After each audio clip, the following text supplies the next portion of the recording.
Hola, buenas. Bueno, pues he preferido utilizar la opción de grabar un vídeo para explicaros un poco cómo es esto del arte barroco, ver sus características, e ir comentando un poco la presentación que hay en el blog de Rabia de Arte, porque creo que es una opción mucho mejor que la de la videoconferencia, en la que pues hay interrupciones, a veces el audio no va bien. Entonces prefiero hacerlo de esta forma, y si acaso ya iré organizando alguna reunión con vosotros para ir viendo un poco cómo van los contenidos que estéis trabajando. Si alguien tiene algún problema, alguna dificultad o alguna duda, pues ya preparemos alguna videoconferencia a través de la Moodle de Centro, de la plataforma que ha creado la Junta de Andalucía, que lamento que no funcione todo lo bien que nos gustaría, pero bueno, es una herramienta que yo creo que poco a poco la están montando sobre la marcha. Creo que en un futuro va a ser una herramienta bastante útil, sobre todo para una asignatura como la nuestra, como Historia del Arte. Así que voy a intentar explicar un poco eso, la presentación sobre el arte barroco. Hoy vamos a ver características generales y vamos a ver también lo que son las características propias de la arquitectura barroca. Tener en cuenta que lo que voy a hacer es seguir el guión que aparece en el blog, es decir, de las diapositivas que van apareciendo en el blog. Luego lo montaré en un vídeo para que vosotros podáis ir escuchando la explicación a la vez que vais a ir viendo cada una de las diapositivas. Espero que funcione, que vaya bien y que podáis consultarlo todo. Si alguien conocéis de alguno que no haya podido acceder, que por favor que se ponga en contacto conmigo, bien a través de Telegram, o bien a través, bueno, la mejor opción es Telegram a través del usuario de Telegram que tengo, el de profesor Paco, sabéis, profesor Paco, en Telegram me podéis mandar cualquier cuestión. Y sabéis que todos los días pues voy publicando alguna cosilla también en el canal que tenemos en Telegram, así que os animo a que sigáis participando un poco en todo esto. No sabemos qué va a ocurrir aquí a final de curso, ya os iré dando noticias, pero por ahora lo que sabemos es que el curso continúa para segundo de bachillerato, que hay selectividad en principio, que los contenidos aún no sabemos cómo quedarán, pero entiendo que un tema como el arte barroco es un tema fundamental para conocer un poco la historia del arte y que de seguro va a entrar en ese temario que aparecerá en el examen de selectividad de este curso. Y además que yo creo que entiendo que a vosotros, que os habéis matriculado una asignatura como Historia del Arte, que es una asignatura que os gusta, entiendo yo, que os gusta, pues el barroco es uno de los artes que más os llama la atención. Muchos de vosotros sois amantes de la Semana Santa y sabéis que ese lenguaje barroco se sigue manteniendo hoy en día como dentro de un arte popular, un arte religioso, como el lenguaje religioso que se ha utilizado, el lenguaje artístico que ha utilizado la Iglesia como el más cercano al pueblo, ¿no? Salvo las últimas tendencias que hemos visto en el arte contemporáneo, pero sigue siendo el arte barroco el mejor asumido por la mayoría de los creyentes, ¿no? Así que el arte barroco sigue vigente en la actualidad como un arte popular y un arte religioso. Y de hecho hay que entender también que el arte barroco es una reacción precisamente que hace la Iglesia frente a las reformas protestantes, y también se le denomina en muchos casos no solo como arte barroco, sino como el arte de la contrarreforma, que ya había surgido en el manierismo a finales del siglo XVI. Bien, vamos a ir viendo un poquito cómo es el arte barroco. En la primera diapositiva vamos a ver lo que es el concepto de barroco. El término barroco proviene de un vocablo de origen portugués, barroco, que también es un término usado en la escolástica medieval para definir pues esa falta de lógica, ¿no? De un poco algo caótico, ¿no? Y es que el origen del término barroco se da en el neoclasicismo, se hace con una intención de calificar un arte peyorativo, en contraposición a lo que había sido la armonía y la proporción, el orden dentro del arte del Renacimiento, más parecido al arte clásico que lo que había ocurrido durante el siglo XVII y XVIII, primera mitad del XVIII, que era un arte pues un poquito más, digamos, fuera de lógica, ¿no? para el hombre del clasicismo. En el siglo XIX, final del siglo XIX, Wolfing empieza a utilizar ya el término barroco en contraposición a lo que había ocurrido en el Renacimiento, no con ese concepto peyorativo, sino más bien para identificar un arte, un estilo artístico más propio en contraposición con sus principios, que ya vimos, sus principios fundamentales del arte, la contraposición que había entre el Renacimiento y el Barroco, pues bueno, Wulfing identifica ese Barroco como ese arte, esa diferencia con respecto a lo que había ocurrido en el periodo anterior, en el Renacimiento, pero insisto, no con una intención peyorativa, sino con la intención de diferenciar ambos estilos. Y ya en el siglo XX, pues el barroco se le valora como un arte propio, como hemos comentado antes, de la contrarreforma, de esa contrarreforma católica que surge a raíz de la reforma protestante en el siglo XVI. En cuanto a su cronología, que es la siguiente diapositiva, bueno, en la cronología del barroco hablamos del siglo XVII, primera mitad del siglo XVIII, es decir, en torno al 1600 al 1750 aproximadamente.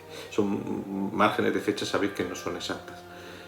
El origen del barroco lo tenemos que ver en ese manierismo, esa evolución que había llevado el Renacimiento en la segunda mitad del siglo XVI y que nos va a llevar a ese manierismo que habíamos visto con pintores como Tiziano, como en el caso en España el Greco y demás, ¿no? Y de ahí, de esa corriente manierista, va a surgir lo que será después el arte del siglo XVII y ese barroco inicial que todavía va a mantener muchas de esas formas manieristas, ¿no? Durante esa primera mitad del siglo XVII. El barroco pleno lo identificamos en la segunda mitad del siglo XVII y ya al final, en la última etapa, el barroco final, que se da en la primera mitad del siglo XVIII, ya lo que estamos hablando es de un arte rococó, un arte más cortesano, mucho más recargado. ¿Cuándo finaliza el arte barroco? Pues el arte barroco finaliza a mediados del siglo XVIII, sobre todo cuando se producen los descubrimientos de ruinas, las ruinas de Pompeya y Herculano, que de nuevo retoman ese gusto por el clasicismo que se había dado en épocas de Grecia y de Roma y que también se había recuperado en el Renacimiento. Entonces, a partir de ahí surge un nuevo gusto, digamos, por la armonía, por la proporción, por el canon, que se había perdido un poco con el arte barroco y sobre todo en la época del rococó, que era mucho más recargado. ¿De acuerdo? Y el inicio del barroco, pues el inicio del barroco, la transición, digamos, entre el manierismo y el barroco lo vemos en la obra de Caravaggio, ¿no? Caravaggio, digamos, es el punto de arranque del barroco en Europa.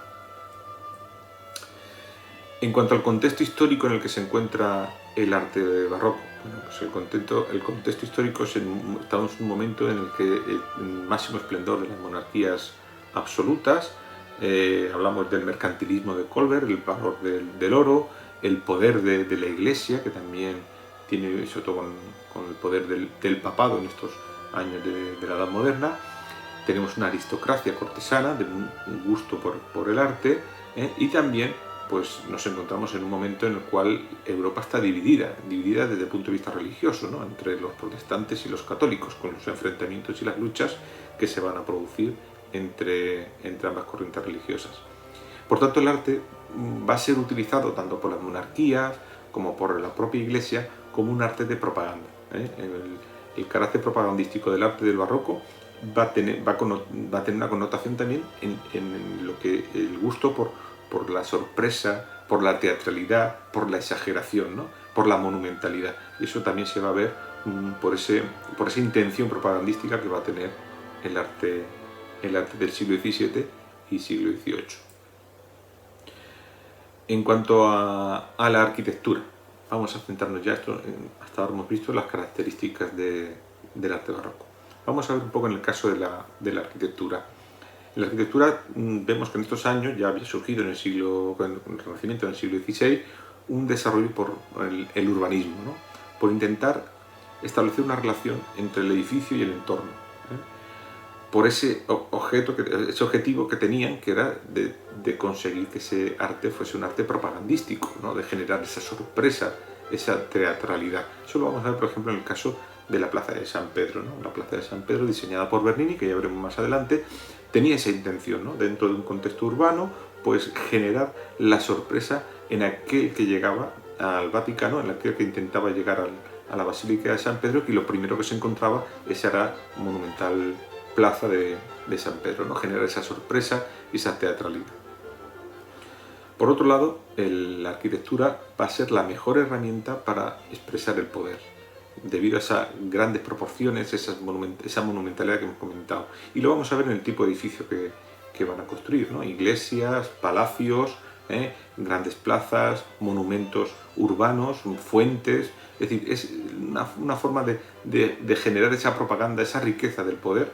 La mejor forma era a través de la arquitectura, y todavía hoy en día lo sigue siendo, ¿no? Muchos políticos todavía siguen utilizando hoy en día la arquitectura como la mejor forma de demostrar el poderío, de demostrar la riqueza, de demostrar, digamos, la propaganda, ¿no?, política que necesita, sobre todo los políticos actuales, ¿no?, para el tema de las elecciones y demás, que les gustan mucho los monumentos y los edificios simbólicos y demás, ¿no? Bueno, pues eso no es nuevo, eso ya lo estamos viendo que se daba en el barroco en el siglo XVII, ¿no?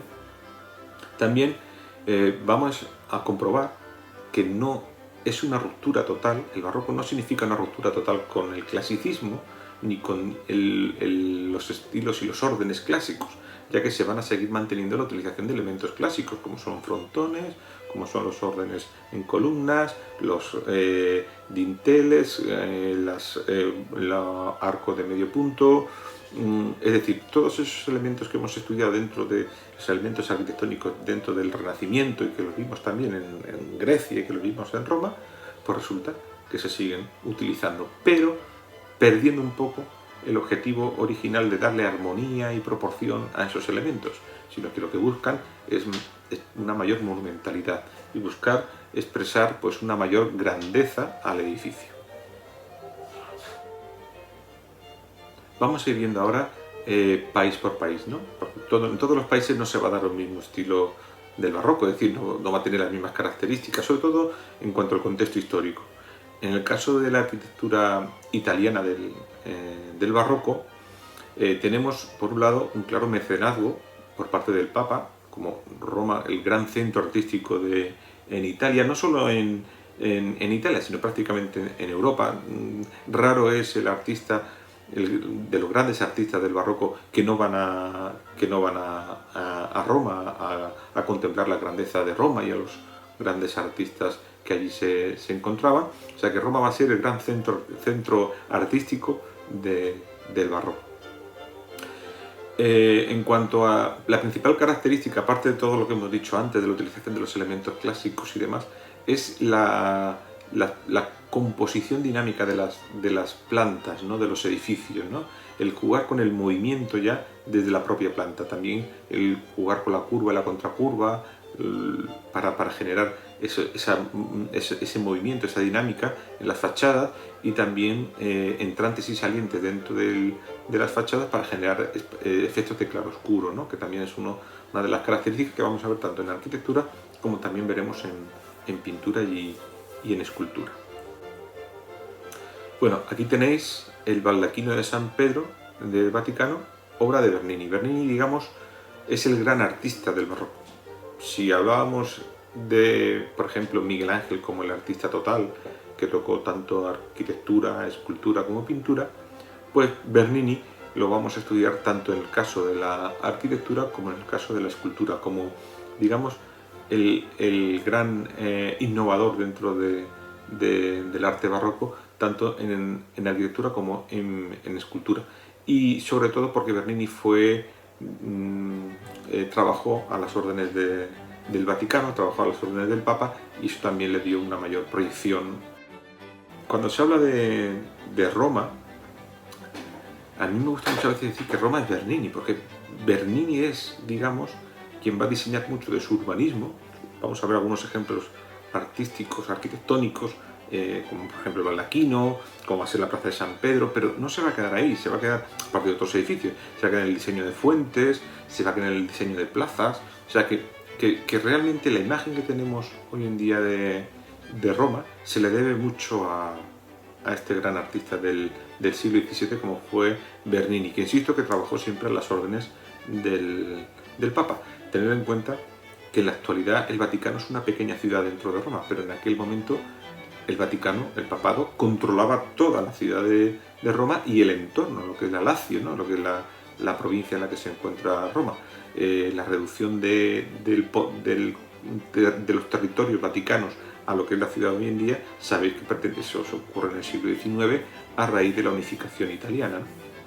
Aquí no, fijaros bien que son elementos como el entablamento, como la utilización de columnas, en este caso de estilo salomónico, ese retorcer de la columna se le denomina estilo salomónico. Esto se suponía que iba a ser una obra efímera, pero se ha quedado de forma permanente justo debajo de la cúpula de Miguel Ángel, ¿no? Como gran elemento decorativo dentro de la Catedral de San Pedro. Al fondo podréis ver también un retablo que también es obra de Bernini, así como las esculturas que se encuentran en las cuatro esquinas que forman el cruce de la nave principal con el transepto, ¿no?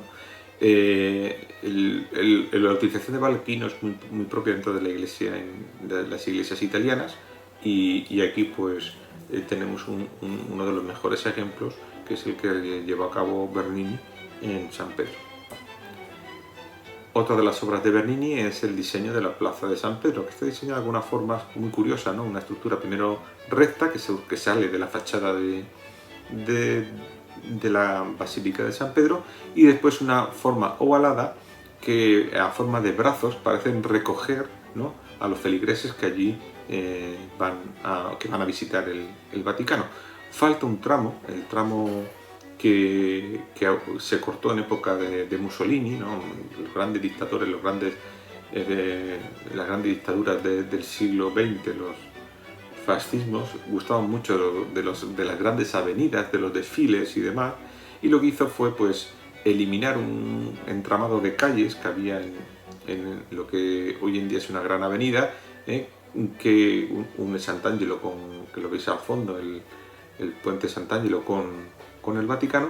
Bueno, pues ese entramado de calles estrechas que daban hacia el Vaticano, pues se cerraban al final con otro tramo más de esa columnata que diseña Bernini en torno a la plaza de San Pedro, que se eliminó y que dejaba solo pequeños espacios para acceder a la plaza, de tal forma que cuando un peregrino llegaba a Roma y quería llegar al Vaticano, después de pasar por ese entramado de calles, llegaba a ese acceso estrecho que nos había dejado Bernini para acceder a la plaza, y lo que generaba era la gran sorpresa de descubrir de repente la Basílica de San Pedro.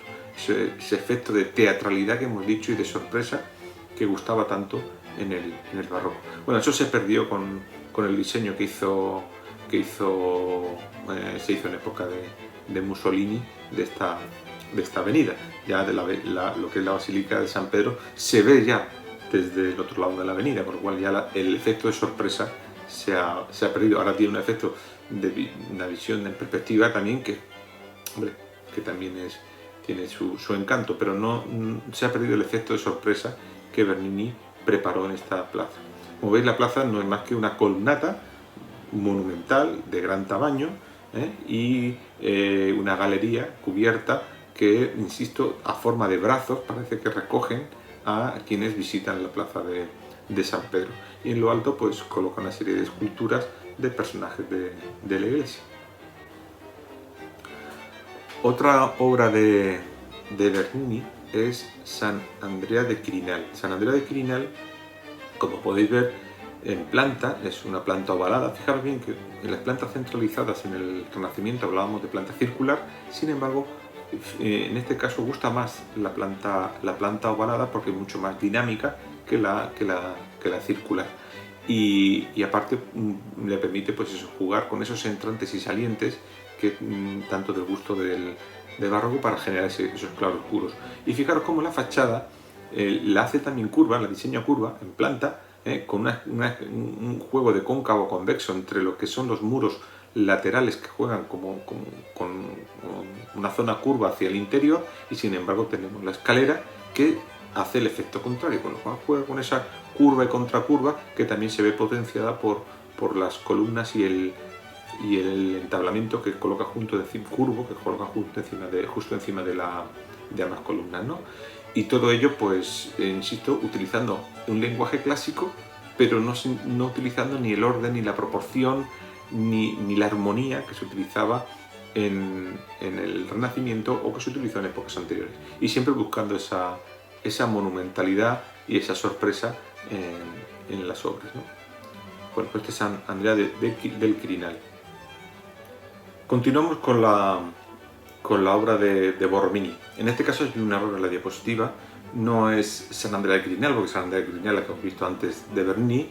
En este caso estamos hablando de San Ivo de la Sapiencia, que como veis también juega con ese entablamiento mistilíneo de línea curva, línea recta. Fijaros bien tanto en el interior, en esa cúpula del interior, como en el exterior, y también cómo juega también con los entrantes y salientes, con la línea curva hacia lo cóncavo convexo. Es decir, que ese dinamismo en fachada y ese dinamismo también en planta, pues lo podemos comprobar en la obra también de Borromini como uno de los grandes arquitectos del barroco en Italia. Tener en cuenta también que no se abandona el lenguaje clásico, es decir, que tenemos también ahí pues, elementos como esas pilastras con esos capiteles, el arco de medio punto, vamos a ver frontones. O sea, es un lenguaje clásico, pero tratado con la libertad que la van a tratar los arquitectos del 17, sobre todo buscando lo que hemos dicho antes, ese efecto de monumentalidad, de sorpresa, de teatralidad. Esta es una de las grandes obras de Borromini, San Carlo de las Cuatro Fuentes. En fachada veis también ese juego de entrantes y salientes. No hay prácticamente líneas rectas, salvo en vertical, ¿no? En los elementos como son las columnas, pero después lo que son los entablamentos y demás, y la fachada propia es curva y tiene zonas cóncavas y convexas. En el interior vemos que es una planta helicoidal y incluso su cúpula tiene esa forma helicoidal y juega también con esos entrantes y salientes para darles esos efectos también de claro oscuro a los elementos que aparecen en el interior, ¿eh? O sea, es una de las grandes obras que podéis ver si algún día podéis viajar a Roma y os quitáis esa espinita que tenéis ahora de no haber podido realizar el viaje en este curso. Pero yo creo que si alguien va a Roma, una de las visitas obligadas es precisamente a esta, ¿no? A esta iglesia de Borromini y San Carlo de las Cuatro Fuentes. Santa Inés Sant'Annese es otra de las obras de Borromini. También vemos esos elementos curvos y rectos que van dando ese dinamismo en la fachada, con la ruptura de los entablamentos, con entrantes y salientes. Como curiosidad, coloca la cúpula, la posiciona en la entrada, ¿no? No normal es que nos encontremos con la cúpula junto al altar, sin embargo está en la entrada de la propia iglesia. Y después esos elementos clásicos que están tratados con esa libertad para darle esa mayor monumentalidad al edificio, en este caso la fachada.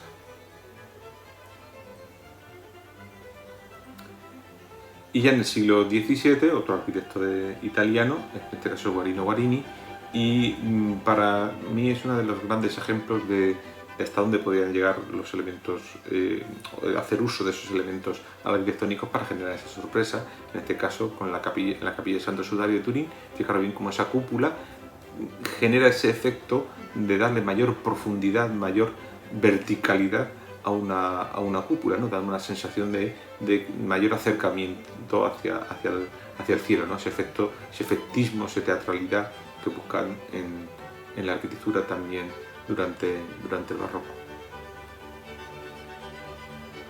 Y en el caso de Juvara, pues también Juvara está en la Basílica de Superga en Turín. Pues fijaros bien también cómo juega con los elementos clásicos, pero con esa libertad y buscando esa monumentalidad tan propia del barroco. Tras Italia vamos a ver el caso de Francia. En el caso de Francia hay unas diferencias con respecto a Italia en cuanto, por ejemplo, que el mecenazgo procede de la monarquía, ¿no? Ten en cuenta que en el siglo XVII estamos en la época de Luis XIII y sobre todo de Luis XIV, el rey Sol, es el momento de máximo esplendor de la monarquía absolutista, y la arquitectura va a ser una forma de propaganda, de la monarquía, ¿no? Y eso es lo que vamos a ver en muchos casos en Francia. Y también el hecho de que el tipo de edificio que va a destacar sobre sobre todos los demás va a ser el palacio, frente a lo que hemos visto ahora en el caso de Italia, que son las iglesias, ¿no? Lo que sí vamos a ver también es que no vamos a ver las mismas características estilísticas que hemos visto en Italia. Va a haber un mayor racionalismo. Nos va a parecer más cercana al clasicismo que lo que es la obra que hemos visto en Italia. Pero siempre vamos a ver elementos, sobre todo la obsesión por esa monumentalidad y sobre todo en la decoración, ¿no? el recargar tanto en el interior como en el exterior, para evitar prácticamente que haya un espacio vacío, ¿no? sin elementos decorativos, pues es algo propio también de ese barroco en Francia, ¿no? Aquí tenemos, quizás sea la obra más importante de las que se hacen en Francia en el siglo XVII, que es el Palacio de Versalles, con su famosa Sala de los Espejos, que podéis ver en la parte inferior.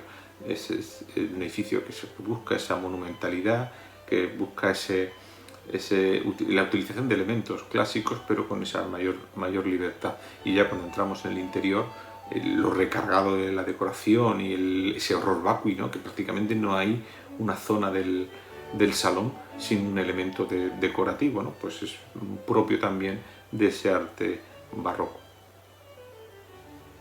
También tenemos en algunos casos una iglesia, como es la iglesia de los Inválidos, que algunos de vosotros en el documental que os puse sobre el arte barroco me la habéis seleccionado como una de las obras que más os ha llamado la atención, ¿no? Y sí es cierto, es una obra que dentro de lo que es el orden clásico, pues fijaros bien cómo hay elementos de entablamento, la ruptura del entablamento de la parte de la cúpula, esa cúpula dorada que destaca sobre todo el edificio, esa búsqueda de intentar ordenar el edificio en torno a esa cúpula que es muy propio del clasicismo, insisto, pero con elementos de claroscuro, entrantes y salientes que son propios del barroco, y sobre todo esa monumentalidad que destaca sobre todo, ¿no? Bien, en el resto de Europa, sin hablar de España, lógicamente, pues también vamos a ver cómo destaca sobre todo el mecenazgo de la monarquía, ¿no? Y vamos a ver un arte más, sobre todo a partir del siglo XVIII, más en este entorno de lo que es el arte de la arquitectura barroca, ¿no? Y que va a tener una clara influencia tanto por parte de Italia como por parte de Francia en cuanto a los palacios y en cuanto a las iglesias, ¿no? Por ejemplo, aquí tenemos una clara influencia de la arquitectura de Borromini en esta obra de la iglesia de San Carlo Borromeo en Viena. Incluso se atreven a colocar dos columnas al estilo de la columna de Trajano en la fachada, ¿no? Un elemento muy curioso. Intentan recuperar ese lenguaje clásico, pero con esa libertad y con la ruptura digamos, la proporción y de la armonía que se daba en el clasicismo, ¿no? Buscando sobre todo esa teatralidad, ¿no? En el caso de la arquitectura barroca en Inglaterra, lo que vamos a ver es que en Inglaterra se van a mantener las características más propias de lo que hemos visto en la arquitectura del siglo XVI, sobre todo con Vignola, con Palladio, ese lenguaje clásico, esa arquitectura más sobria, no tan recargada, ni tan monumental, ni tan decorativa como hemos visto en el caso de Italia, ni con esas plantas dinámicas que se utilizan en el barroco italiano. Sin embargo, en Inglaterra se va a mantener mucho de ese lenguaje clásico que se estaba dando en el siglo XVI, y la influencia de Vignola y Palladio va a ser, digamos, esencial en toda la arquitectura inglesa, que además van a exportar cuando colonicen todo lo que es la zona de América. Pues es un tipo de arte, un lenguaje artístico que se va a mantener también en Estados Unidos bajo la influencia, insisto, de Vignola y de Palladio, algo que ya comentamos cuando hablábamos de la obra de Vignola y Palladio en el Renacimiento y su trascendencia en obras posteriores, tanto en el siglo XVI en Inglaterra como en el siglo XVIII, o en el siglo XVI, siglo XVII, siglo XVIII, incluso siglo XIX, como ya veremos en Estados Unidos. Uno de sus arquitectos más reconocidos es Inigo Jones, y aquí lo vemos en la Queen's House de Greenwich, que es, veis, un edificio nada que ver con lo que hemos visto ni en Francia ni en Italia, ¿no? Mucho más sobrio, mucho más proporcionado, evitando esa exageración de elementos que hemos visto en obras de Italia o de Francia, o incluso en Viena, ¿no? Cuando hemos visto la obra de San Carlo Borromeo, ¿no? Bien, una de las grandes obras de este momento va a ser la Catedral de San Pedro. Una de las grandes obras ya en el siglo XVIII tenemos pues la Catedral de San Pablo en Londres, donde vemos ese gusto por los elementos clásicos, pero a la vez también cómo juega con esa mayor libertad a la hora de romper entablamento, de colocar las columnas de forma variada frente a lo que sería una forma más ordenada y dentro de lo que sería el clasicismo. Sin embargo, aquí hay una mayor libertad a la hora de componer la fachada, ¿no? Y con esto llegamos a España. ¿Qué es lo que pasa en España? En España tenemos dos dinastías. En primer lugar tenemos en el siglo XVI tenemos la dinastía de los Austrias.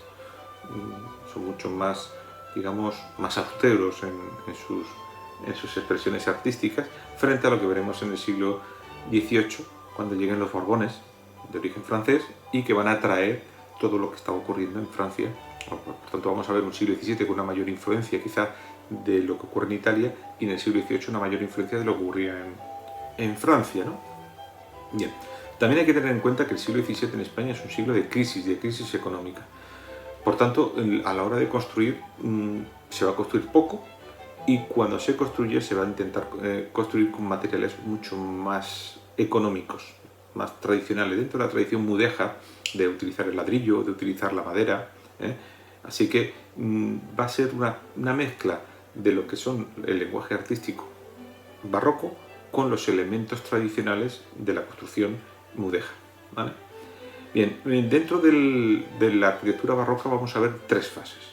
Vamos a ver una primera fase, el barroco hasta prácticamente el mediados del siglo XVII, con una clara influencia herreriana.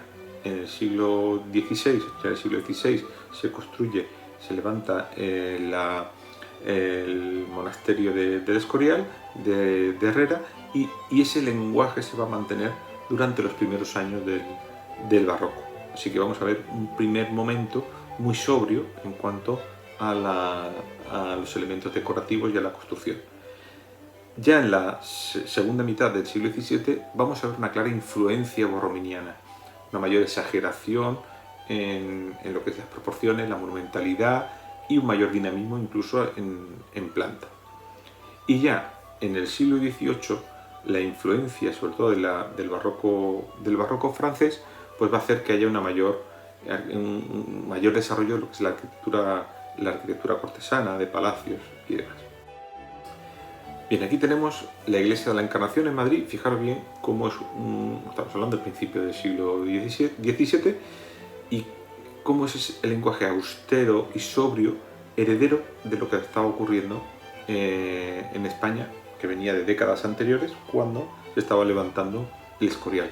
Por tanto, estamos en ese momento de la influencia de la arquitectura herreriana en España. Lo podemos comprobar también en este ayuntamiento. No es el Ayuntamiento de Huelva, es el Ayuntamiento de Madrid, pero fijaros bien cómo el Ayuntamiento de Madrid sigue esa composición que recuerda mucho al Escorial, y que además va a servir de modelos a muchos ayuntamientos. En el caso del Ayuntamiento de Huelva se levanta en el siglo XX, o sea, no estamos hablando de un edificio de esta época, estamos hablando de un edificio mucho más reciente, y se hizo en plena dictadura franquista con un intento de recuperar un lenguaje artístico y arquitectónico imperial, ¿no? Para darle una mayor exaltación a lo que era el gran artista del Imperio Español, como fue Herrera, o como fue, por ejemplo, Juan Gómez de Mora, cuando levanta este Ayuntamiento de Madrid, que, insisto, sirvió de modelo a muchos ayuntamientos posteriores. De hecho, el Ayuntamiento de Huelva, si nosotros lo comparamos con este ayuntamiento, vemos que tiene muchos elementos muy similares en la composición y en la decoración. También de Juan Gómez de Mora tenemos la iglesia de la Clerecía en Salamanca. Como veis, sigue siendo, hay una mayor decoración, eso sí, pero sigue manteniendo un lenguaje que recuerda mucho, insisto, a esa sobriedad y esa austeridad que eran propias de la arquitectura herreriana. Aquí tenemos un ejemplo de la etapa correspondiente al periodo borrominiano, ¿no? A la influencia de Borromini dentro de la arquitectura barroca española, ¿no? Veis que aquí los elementos decorativos y arquitectónicos se mezclan entre sí, ¿no? No sabe dónde termina uno y comienza el otro, ¿no? Es una fachada muy recargada en cuanto a decoración. Aparecen elementos como el estípite, ¿no? El estípite, a diferencia de la columna, sabéis que la columna tiene una sección circular, el estípite tiene una sección cuadrada y además es de una composición de piramidal invertida, de pirámide invertida, es decir, que la parte inferior, la sección es mucho más estrecha que la parte superior, ¿no? Esto es clara influencia italiana en cuanto a la composición, y abandona mucho lo que vimos en el momento anterior, el momento herreriano, de esa austeridad y esa sobriedad en cuanto a la arquitectura, y aquí, sin embargo, pues es una arquitectura mucho más exuberante, mucho más decorativa, ¿no? De este ejemplo ya también es el transparente de la Catedral de Toledo. Fijar bien que el transparente de la catedral está en la parte posterior, está en la parte de la girola, en la parte posterior de la cabecera. Es decir, que es un elemento decorativo para rematar esa zona de la girola.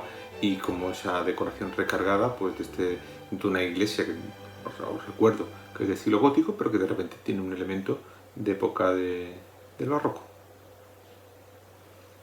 O, por ejemplo, la famosa Catedral de Santiago de Compostela, en la fachada del Obradoiro, como podéis ver aquí, pues también es un elemento ya en el siglo XVIII de esa arquitectura barroca, con una decoración muy recargada y con, además, muy lograda la integración de quizás uno de los ejemplos, digamos, en el cual el añadido posterior ha engrandecido lo que ya había, es decir, que se mantiene la grandeza del edificio románico, y esa fachada está muy bien integrada dentro de esa composición románica del propio edificio, ¿no?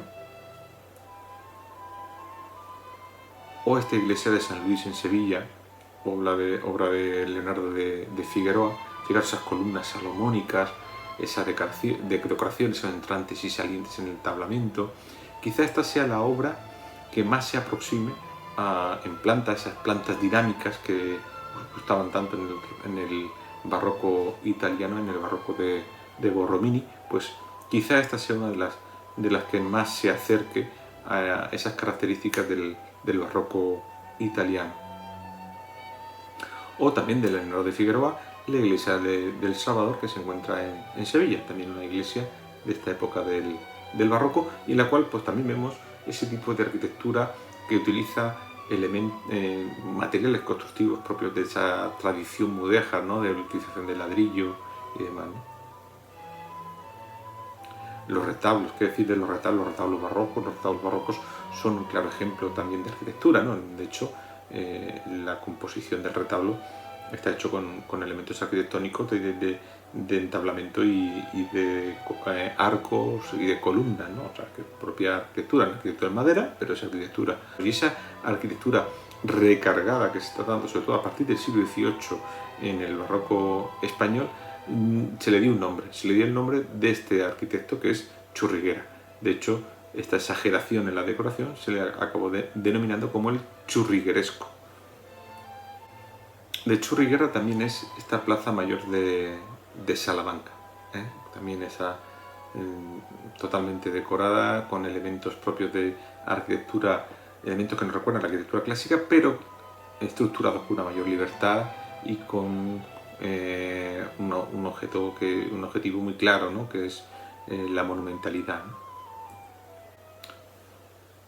Fijaros bien también esta fachada del Palacio del Marqués de Dos Aguas en Valencia, que también tiene su aquel, ¿no? En cuanto a lo recargado de la decoración y demás. No hay prácticamente la decoración oculta cualquier elemento arquitectónico, como son los entablamentos, como pueden ser las columnas o los arcos, ¿no?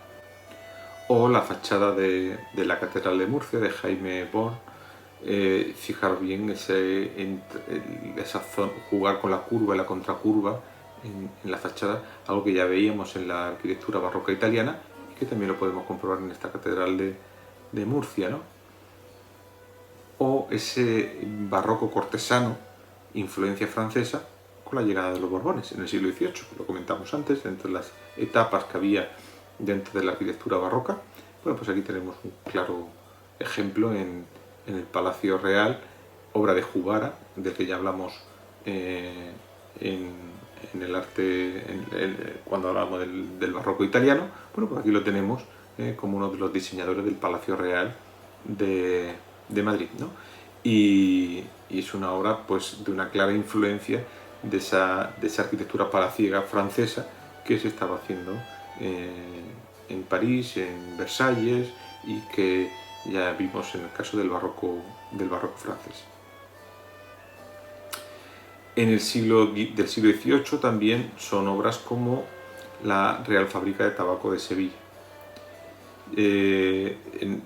Una de las grandes obras de los Borbones, de esas reformas de los Borbones, son las reales fábricas, ¿no? Y una de ellas será pues la de tabaco, que se instala en Sevilla. Y la arquitectura, obra de Van den Bosch, pues fijaros bien esa ruptura de frontones, entrantes, salientes, es decir, que es una obra muy propia de ese arte barroco que se da en el siglo XVIII español y que terminará pues a finales del siglo XVIII, cuando el neoclasicismo se imponga, y ya lo veamos en obras como el Museo del Prado y demás, donde ya vemos que hay una clara influencia más del clasicismo, del orden, de la proporción, que en las obras del barroco, insisto, no teníamos.